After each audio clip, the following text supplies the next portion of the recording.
Alright, mga kababayan, mga kaibigan, mga katokis, mga kapots. Kamusta po kayong lahat? And once again, welcome po muli dito sa ating mumunting channel, Simply Tokis Vlog. Tayo po ay magbibigay lang ng maiksing komento, opinion at reaksyon sa mga maiinit na usaping pang politika sa ating bansa. Pag-usapan natin mga kababayan, lulusubin po ang bahay ni former Speaker Martin Romualdez dyan sa Makati. Sino po ang lulusob? Walang iba kundi si Senator Ping Lacson. Yun po sinabi ni Ping Lacson. Nakaw, may nahuli. Ayun na o boss.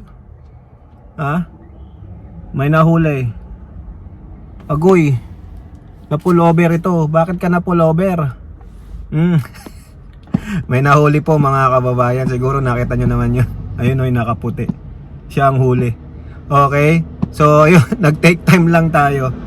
Biglang lumabas yung police doon sa may school. Anong kasalanan nung nakaputi? Hindi ko nakita yun Anyway, so eto nga po mga kababayan. Sabi ni Ping Lacson, kanila daw sisiyasatin. Pupuntahan nila yung bahay ni former Speaker Martin Romualdez dyan po sa Makati. Kasi mukhang ito po, meron yatang nakapagtik-tik na ginamit daw front ni former Speaker Martin Romualdez ang mga diskaya para po makuha yung bahay dyan sa Makati. Kumbaga, ito ay pinondohan. Yan na naman tayo. Pinondohan ng pera ng mga diskaya. Alam nyo naman, saan karamihan galing ang pera ng diskaya? Sa anomalya, sa pagnanakaw, sa flood control scam. No? So siguro gusto lang patotohanan ni Ping Lacson ang mga nakukuha nilang mga impormasyon na ito nga, yung bahay dyan ni Martin Romualdez sa Makati ay galing sa nakaw. Talagang gusto po nilang ipin down ang dating speaker, Talagang kasi sinasabi nila na si Martin Romualdez ang isa sa mga mastermind. Siya ang diyan, may pasimuno ng nakawan sa budget. Kasi siyempre sa Kongreso ang daming insertions, lalong-lalo na ng mga kontraktor. Sino ang isa sa mga nag-enabled? Di si Martin Romualdez. Diba? So marami rin kasi ang gustong-gustong si Martin Romualdez ay makulong.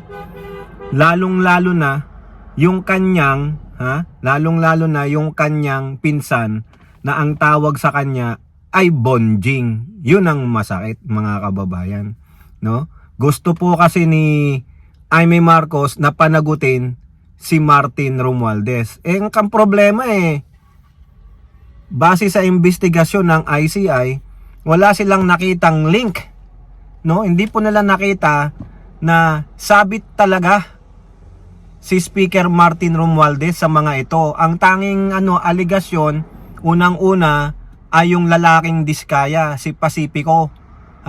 Sinasabi niya noon sa mga kwentuhan daw ng mga itong mga tiwaling mga politiko sa kanilang mga inuman na nababanggit yung pangalan ni Speaker.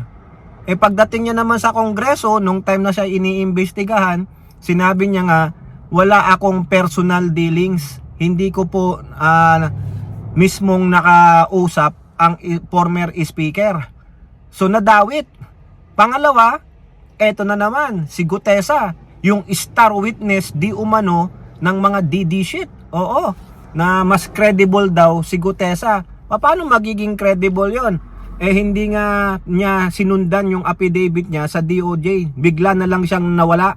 Ano nangyari kay Gutesa? Nananahimik.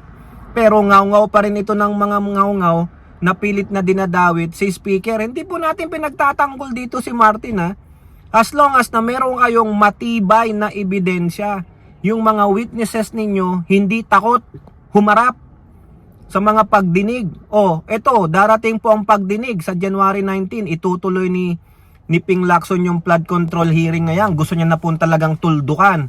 Sumatutuldukan nyo ba yan pag naidawit ninyo si Martin Romualdez? Ang maganda na lang dyan, tigil nyo na yung hearing na yan. Kung nasa kamay naman na ninyo ang mga ebidensya, Ping Lacson, nagsasayang lang tayo ng oras. Nagsasayang kayo ng panahon dyan sa flood control, mga mastermind na yan. Kung totoo, kung matibay na ang ebidensya ninyo, itakbo nyo na sa ombudsman. Let the ombudsman continue the investigation. Kayo naman, mga senador, mag-forward na kayo. Kasi ang hinaantay namin ay yung mga priority bills ninyo. Tandaan ninyo, ang House of Representatives nakatapos na ng 12 na priority bills sa LEDAC out of 48. Kayo, ano na nasisimulan ninyo? Puro kayo ngaw-ngaw. Puro kayo patutyadahan. Ngayon, itutuloy mo pa yan. Ayun bang uunahin ninyo? Sinasabi ko, hindi sa pinipigilan ko si Ping Lacson. Nakakasawa na po. Gawin nyo na lang yung tamang pinakaunang mandato ninyo. Sumulat kayo ng mga batas para makatulong kayo. Sundin nyo na yung ICI ninyo. Yung sabi ni Soto na by next month, maaaprubahan nyo na yung Independent Commission for Investigation. Yan, anti-dynasty bill. Bakit aanuhin nyo pa yung hearing? Kung may ebidensya na kayo kay Martin Romualdez, kay Escudero at sa iba pa, na mga kapwa nyo politiko, why not go directly to ombudsman? Doon nyo na ipresenta yung inyong mga na-findings. Pambihira, kaysa nag-uubos tayo ng oras dyan. Masisensationalize na naman yan. Tapos pag merong hindi satisfied, tulad ng mga DD shit, ay kakampi si Lacson kasi ni Martin Magkano binayad kay Ping Lacson? Ganun na naman, mapapasama ka na naman. Nakakasawa po. Tama na mga intriga. Uulitin ko, kung may totoo kayong ebidensya na talagang titindig sa korte, why not forward ito ombudsman? Diba? Para bahala ng ombudsman, sila ang mag-forward sa sandigan, bayan, at maglabas ng warrant of arrest. Hindi yung pinatatagal pa natin. Pambihira naman, no? Ngayon, pasok naman tayo dito sa flood control pa rin, mga kababayan. Kasi po, itong bilyonaryo, pinatatahimik. Alam nyo yung bilyonaryo news? Pinatatahimik po sila ng mga politiko. Sino tong mga politiko na to? Di yung mga contractors, dyan po sa House of Representatives. Kasi itong politiko, sila po ay naglabas ng balita tungkol sa pagkumpirma ng Court of Appeals na ma-freeze ang assets ng mga contractors. Ang desisyon ng Anti-Money Laundering Council na i-freeze ang assets ng magkapatid na Yap na mga inchik na nagkakahilaga ng ilang mga milyon, ilang daang mga bank accounts, bawal daw pala yon. May secrecy. Di sana hindi na nagbalita ang AMLAC, hindi na pumayag ang AMLAC o ang Court of Appeals na magbigay pa ng pahayag sa bilyonaryo reporter. Di sana sinabi na lang ng Court Appeals, bawal tong gagawin ninyo. Kasi daw po sabi ng AMLAC, secret daw yun. Sabi ng magkapatid na Yap. Ganun ba? Kung secret pala, bakit paano nalaman? Dapat, ang anuhin ninyo yung AMLAC. Bakit ipinaalam sa bilyonaryo? Ngayon, itong magkapatid na Yap, at mukhang sasama na rin si Congressman yung yung kaaway ni Libiste. Yung bilyonaryo sa bilyonaryong kontraktor, nakalimutan ko po pangalan niya, paki-comment na lang. 3 silang kontraktor ang magpapile ng petisyon sa korte para po i-gag order, GAG, no? Yung tawag diyan gagging order, pero sa short gag order. Ibig sabihin, patatahimikin po ang bilyonaryo. Para bang silensyo, tumahimik kayo. Bawal yang ginagawa ninyo. Ang maganda na lang dyan, kayong mga contractors dyan, kaysa pag-initan nyo ang mga media, ang habulin nyo, yung tinatanong nila, yung AMLAC, yung Court of Appeals, bakit sila nagbigay ng pahayag sa bilyonaryo? Sino ang nag-leak ng information kung bawal naman pala? Ngayon yung bilyonaryo nagbibigay lang ng update, sila ang sisisihin ninyo? Abay, idemanda ninyo ang AMLAC. Sila naglabas niyan eh. Pinayagan nila ang mga media na ilabas yan. Bakit ang bilyonaryo lang? Dahil sila ang unang naglabas? Ay hindi lang naman siguro bilyonaryo ang nag-report niyan na kayong magkapatid na inchik, ay ang daming tagong yaman. Oy, nako. Bumabawi lang kayo. Ayaw nyo lang mapahiya. Ay nako, wala na. The damage has been done. Demanda nyo na lang ang bilyonaryo at iba pa. Pero kayo, mga butthurt kayo. Diba?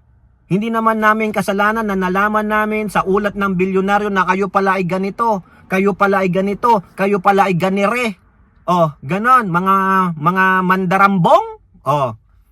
Di sisihin nyo yung nagbigay ng pahayag. Sisihin nyo, nakiusap siguro ang bilyonaryo, pumayag naman sila. So hindi ba alam ng AMLAC na sikreto yon? Yung po sinasabi ng magkapatid na yan, sikreto yun, confidential yun. Paano lumabas? Di sisihin mo yung naglabas ng info, nagbigay ng info sa bilyonaryo, juicy yun eh. Bakit? Bakit nyo tinatago kung totoo naman? So ibig sabihin, gusto nyong patahimikin ang katotohanan? Di sana nagreklamo kayo sa Court of Appeals. Bawal yun. Tulugan naman. Bawal yun. Nako, ewan ko sa'yo. No? Ginagamit nyo lang yung power ninyo to manipulate, to suppress. Yan ang dapat na totoong tinatawag na suppression of freedom of information. You suppress the rights and freedom of malayang pamamahayag. Palibasa kasi mga nakaupo kayo dyan, no? Mga congressman kayo. Pero mga ano pala kayo, talipandas, mga walang iya kayo. Tuloy lang yan, dapat ang korte hindi umayon sa inyo. Kailangan naming malaman, malaman ng taong bayan sino ang mga mandarambong. Hindi yung itatago ninyo ang katotohanan. Sinusupil ninyo ang karapatan ng mamamayang Pilipino na malaman ang katotohanan. Yan ang tinatawag na diktador. Di po ba? Kayo po, ano pong inyong masasabi?